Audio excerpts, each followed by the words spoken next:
بسم اللہ الرحمن الرحیم۔ آج میں آپ کو بتاؤں گی حضور صلی اللہ علیہ وسلم کی چند وصیتیں، غور سے سنیے گا۔ فرمایا، کسی بھائی کی حاجت روئی کرنے والا، حاجت پوری کرنے والا ایسا ہے کہ گویا تمام عمر خدا کی خدمت میں گزار دی۔ فرمایا، تم اپنے بھائی کی مدد کرو، خواہ ظالم ہو یا مظلوم۔ مظلوم کو ظالم سے چھڑاؤ اور ظالم کو ظلم سے باز رکھو، یہ مدد ہے۔ فرمایا، جس کو مسلمان کا غم نہیں وہ میری امت میں سے نہیں۔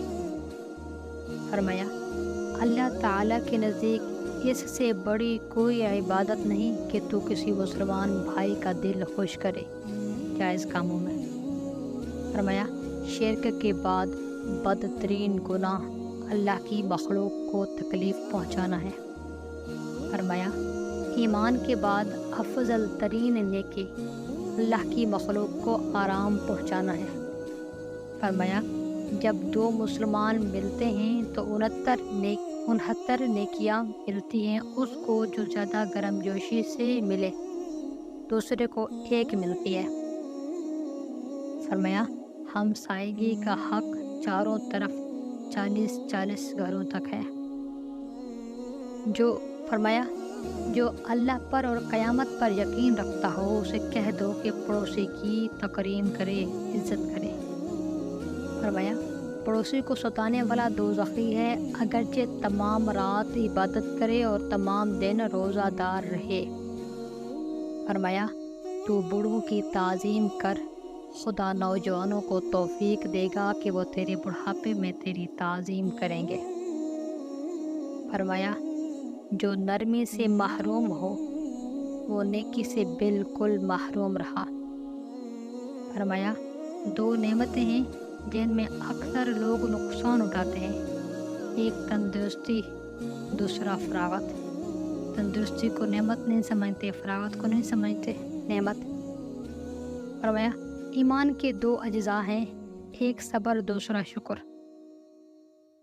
فرمایا، کسی انسان کے دل میں ایمان اور حسد اکٹھے نہیں رہ سکتے۔ فرمایا، تم اپنی سب حاجتیں اللہ تعالیٰ سے مانگو، حتیٰ کہ چپل کا تسمہ ٹوٹ جائے تو بھی اسی سے مانگو۔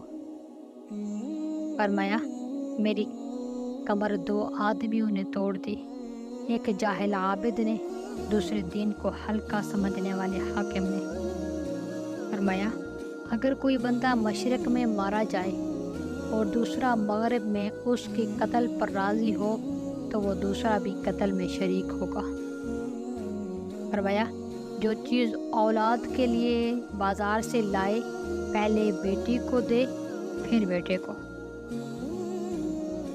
میرے عزیزو، فرصت زندگی بہت کم ہے اور آخرت کی تیاری ایک مہم ہے۔